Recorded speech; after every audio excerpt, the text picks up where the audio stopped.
Hello everyone, we meet again. I'm Alexon. Hello everyone, I'm Nova. I'm very happy to talk with everyone, and Alexon today. How are things going today, Nova? Look at those dark circles under your eyes.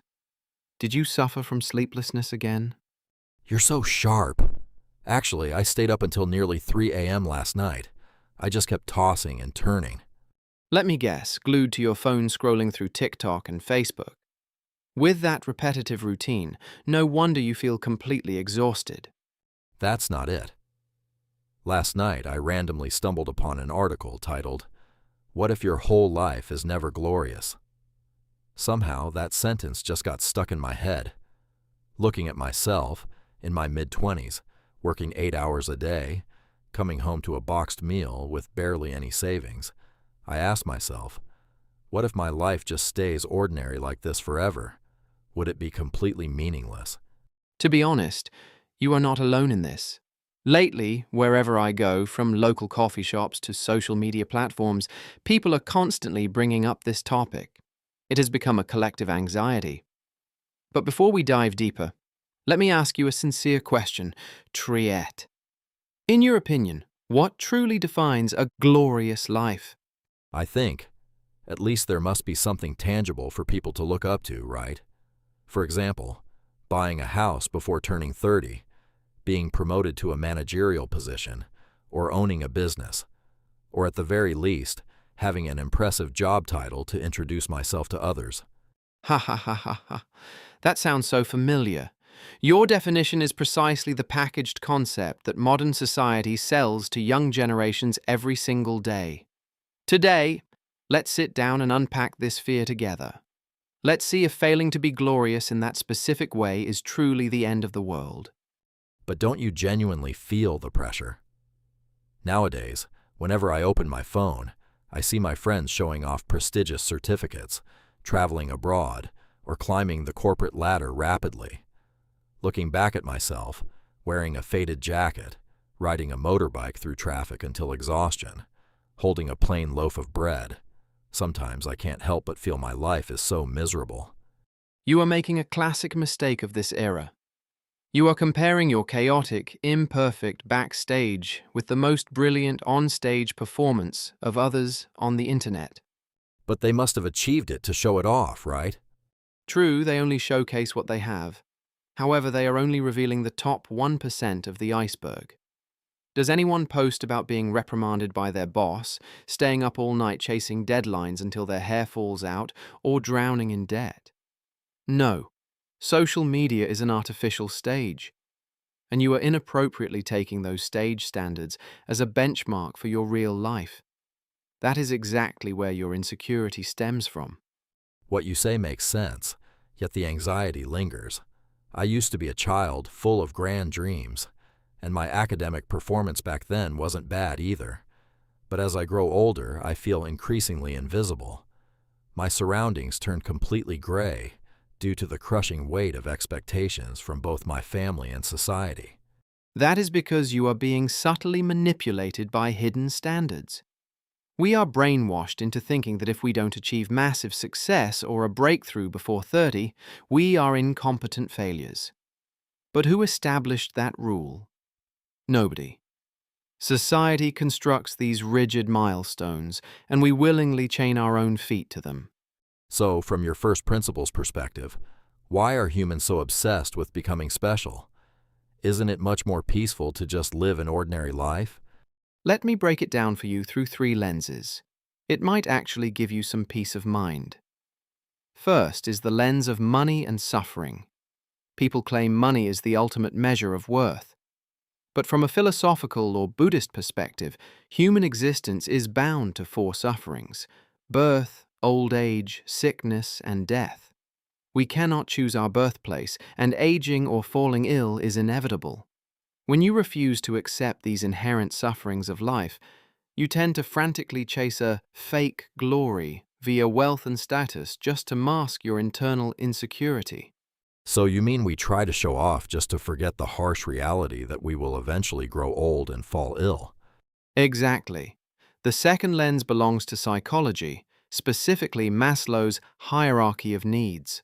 Once basic physical needs are met, what do people crave most? Recognition. In this era, that healthy need has mutated into the fear of insignificance. You fear that if you don't accomplish something monumental, the world will utterly forget you. Your brain fabricates pressure, forcing you to be glorious to combat that feeling of abandonment. That hits close to home. Sometimes I genuinely worry that after I pass away, no one will remember who I was. What about the third lens, brother? It's the paradox of existentialism. Existentialists like Sartre or Camus argued that life inherently possesses no predefined meaning. We are absolutely free, and that absolute freedom is a heavy burden. Why? Because you must construct meaning for your own life. You hear people say you must live gloriously so as not to waste your youth. But what is the trap here? Enough is a boundaryless concept. Today you earn 10 million, tomorrow you desire 20 million. Today you are a manager, tomorrow you want to be a director. If you keep chasing society's definition of glory, where does it end? But hold on, Alexon. Let's look at the other side. If everyone chooses an ordinary lifestyle and stops striving for glory, how can society progress? Doesn't perseverance or hard work hold any value at all? You completely misunderstood my point. Accepting ordinariness does not equate to giving up or being lazy. I deeply respect those who exert effort, but I cherish quiet, consistent perseverance over a temporary spotlight. Have you ever watched the series BoJack Horseman? There is a quote I adore. Every day it gets a little easier, but you got to do it every day, that's the hard part. So you mean the act of repeating small, mundane tasks with unyielding consistency? Exactly. Improving yourself by just 1% compared to yesterday is already a spectacular victory. You don't have to be Bill Gates launching a startup at 19 to prove you are alive. Let me tell you a true story, a real-life example. Are you familiar with the blind man who walked the streets selling toothpicks for 34 years? Ah, I've heard rumors about it. He sold toothpicks but managed to support his entire family, right? Not just supporting them. Over 34 consecutive years, saving every single penny from small toothpick packages, he provided for an 8-member family and ultimately built a house worth 5 billion Vietnamese dong for his wife. Think about it. A man stripped of his eyesight, deprived of what people call a glorious future, yet he refused to yield. He quietly hustled on the streets, budgeting tightly on slow days and remaining frugal on profitable ones. Young people like us face hardships for just a year or two and start complaining endlessly, whereas he endured for 34 years.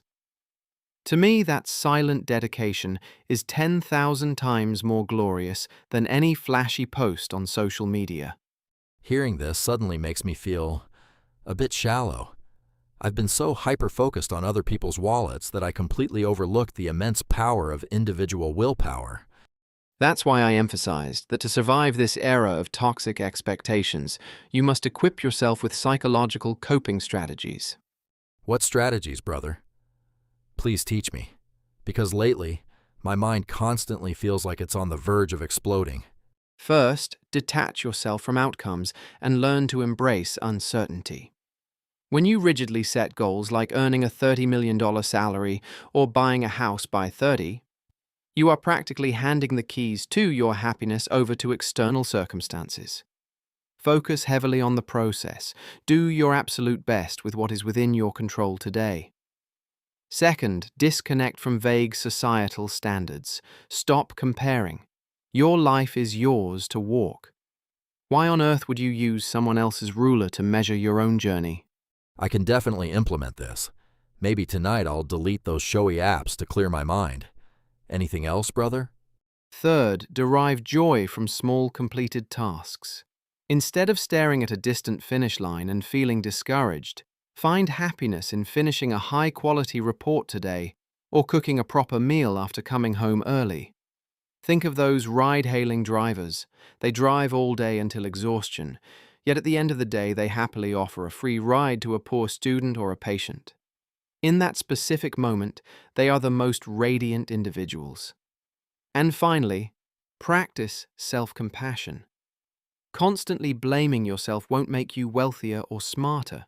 It merely adds weight to your shoulders. Treat yourself the exact way you would treat a close friend going through a tough time. I understand now. It means we live fully and exert our best efforts without forcing ourselves to become historical figures. Just being a better version of yesterday is perfectly fine, right? Precisely. True glory doesn't lie in standing on top of a mountain just to be stared at. It lies in the fact that you climbed it with every ounce of your strength, without malicious schemes or relying on fake glamour. Fireworks only look stunning for a few brief minutes before vanishing. But look at that quiet street lamp out there. It is the one that illuminates the dark alley all night long. Fireworks are only beautiful for a few minutes, while street lamps quietly illuminate the whole night. That's incredibly poetic. Well, if I cannot possess a star-like, glorious life, I will make my ordinariness as radiant as it can possibly be. Exactly. After all, we are just ordinary human beings in this vast universe. But if you can navigate an ordinary life with kindness, resilience, and love, I truly believe that in itself is already a magnificent miracle. Thank you, Alexon, for today's conversation. I suddenly feel a deep sense of relief. I'll probably sleep tightly tonight. Thank you to all the listeners for tuning into our Brotherhood chat. Goodbye, everyone. If you find this relatable, please don't forget to follow and share this podcast. See you all next week. Bye, everyone. Bye, everyone.